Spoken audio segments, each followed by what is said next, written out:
eyes after this set. If HBox wins this, I want him to put on the glasses. Yeah, will you?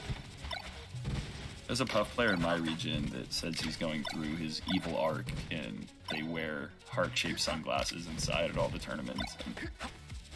I think they're a little inspired. Choose your character. I respect it. I respect it. Press 1 for the Good run. Good lucks from Cody. Good lucks for HBox. Press 1 for the run. Someone in chat just mentioned it, but this is a diverse top 4 in terms of characters. And I feel like that's been a sentiment that has been shared by Melee tournaments just more and more commonly. Even at like the Dude, biggest Melee rules. tournament. Yeah. It's crazy. It's pretty common nowadays to see like a 6 to 8 character top 8 now. Yeah, it's wild. Especially if you count secondaries and stuff. Even on global ranks, right? Like the diversity is wild just to think about. Oh my god. All right, here we go. It's hard to get freebies against IBDW like that, so making them work a little bit harder for it, but HBox almost still coast to coasting that edge guard. HBox playing like he wants the bounty. He doesn't want anyone else to get it. That is one thing on their mind. Also, just pivoted that too. this isn't also just some person who HBox has a bounty on. Like these two have a a bit of a history in tournaments as well and sets. So it would be it's cooler that they're playing for a bounty in particular. Oh yeah.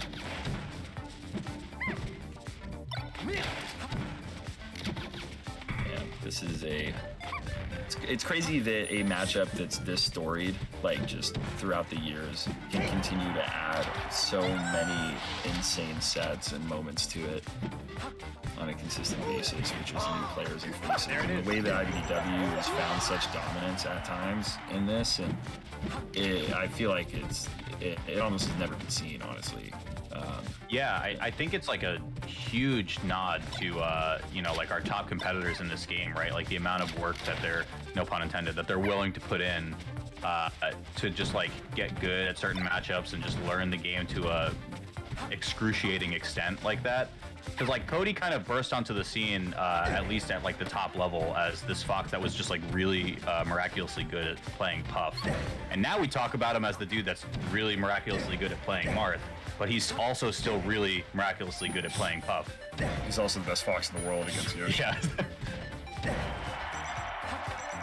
They're definitely a student of the game. Yeah.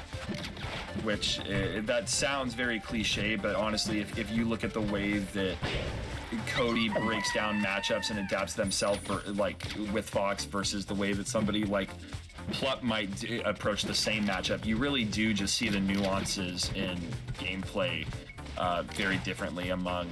There's a lot of personality in Melee, and I think that's one of the best parts about it. Whether you play a character or not, you can find a way to have great self-expression. And Yeah. I think For sure. Oh my god. Weak hit nair grab up throw up air. It's just like Cody finding a kill confirm at like 30 on HBox is just like a very wild world we live in. Yeah, I think it's like 63-ish% or so that you have like guaranteed kill with the up throw up air there. So it's like you start getting a nair at like 47%, you tackle at like 13 or at 60, like one pummel. Like it's really like the way that these an approaching laser before the nair as well. Like Yeah. there's these ways that you just start seeing the game be so optimized in the punish game that it's very, very nice to see, and it's so applicable as well. It's not this like 20xx reality that we always used to joke about and stuff. It's very tangible and applicable in so many different ways. Oh yeah, absolutely. HBox was nodding a little bit after that rest not killing off the side. Has to play out this stock the old-fashioned way now.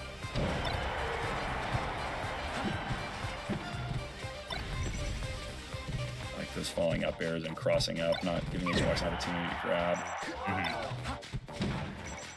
Nice wait from HBox. Can't get there though in time. And look at the gallon on that. He almost connected with the Firefox too.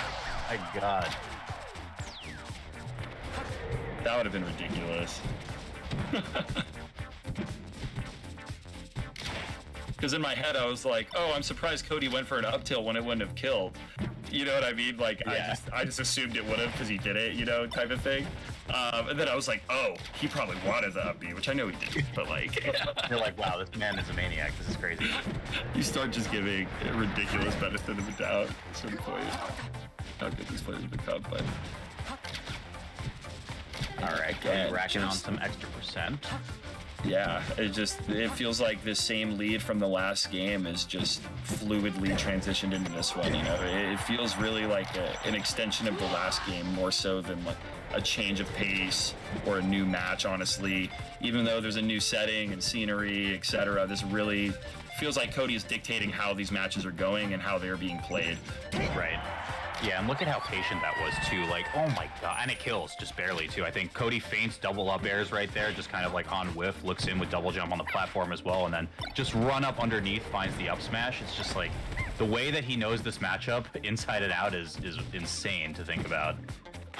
Yeah, and the player too. These two have played so much, just competing at the highest levels, coming across each other so often.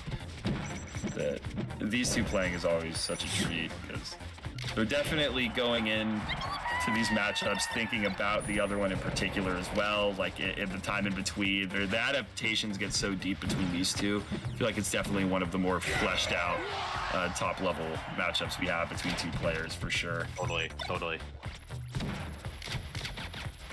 All right, not unwinnable for HBox, but we are approaching the unwinnable zone with how quickly Cody's been killing this puff, even on Dreamland.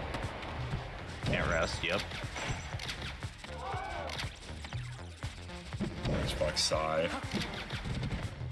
coming in faintly. It's just, it really is just such a change of pace. Normally, I feel like HBox is able to kind of dictate their will into a matchup pretty effectively against most players and really dictate whether it's pace or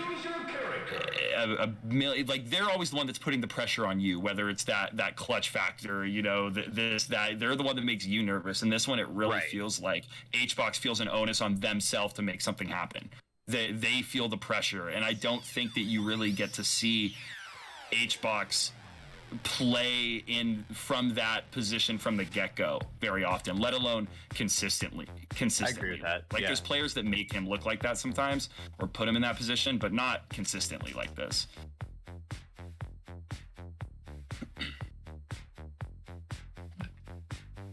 All right, surely HBox goes back to Dreamland, but again, I mean, like we've been talking about and singing the praises of for the set, there's a reason why there is a growing bounty on the unsponsored Cody Schwab to just freaking beat him at this tournament because, yeah, he's good. Changing the scenery, though, to Battlefield. I don't mind that, but, I mean, Cody was finding kills on HBox at, like, 100, like 90, 80%. Yeah, I honestly think this just gives HBox more punish opportunity than Dreamland will. I think Cody was just using the space too well. It's easier to get platform tech chases. We saw a couple up throws that HBox can follow up on because the Dreamland platform is a little too high. And I just think that HBox wants to be able to kill Cody the opportunities they get. Yeah. Okay. Not too much of a punish. HBox with this pretty substantial lead at the moment. How do you land? Cody, or HBox rather, kind of just like isolating himself on a side platform there, which I honestly don't know how I feel about that because Cody is just so good at sharking underneath platforms, finding the jiggly poke, any type of just like run underneath up smash sort of thing. Yeah, he's definitely does not let you get down for free. I feel like that's just a hallmark of a great player in general. I think that being able to get down and being able to catch your opponent is really a big difference. And I think that's something that separates the HBoxes and the Cody, especially the Codys and the Zane, the characters that are a little bit easier to kill. Their ability to stay alive is just unprecedented in 99% of other players, with whether it's with Fox or Marth, their respective characters. It's that they understand how important that is, and on the other side of the coin, they know how to make you pay for it as well. Right. H-Box a little bit liberal with these pounds right now. Gets scooped up with the up smash, not quite gonna kill. That one will. Ooh, he drifts into that one.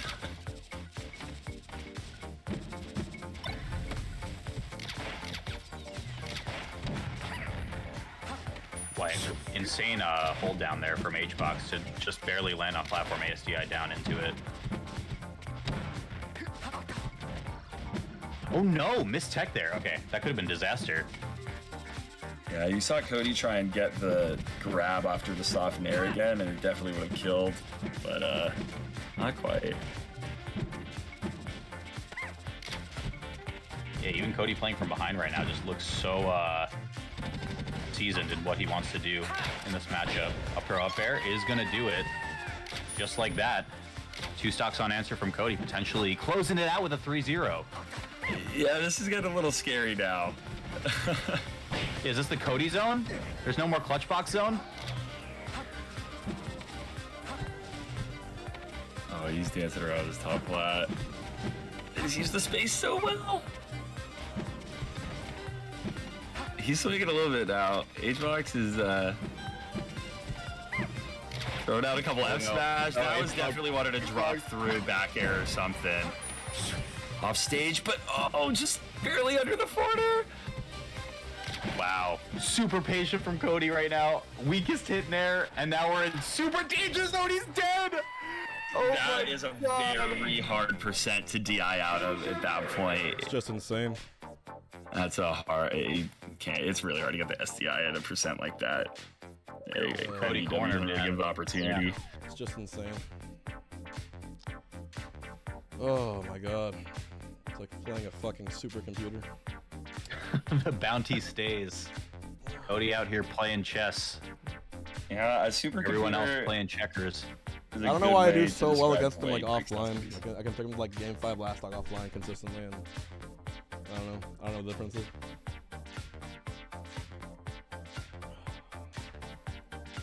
Shut up, Dark Lord. You kept approaching. Shut the fuck up. I know. Just shut up.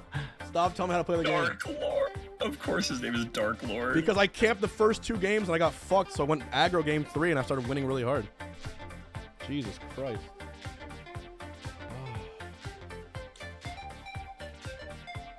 Very frustrating.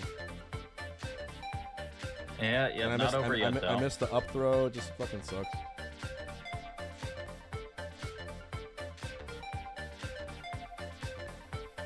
Anyway.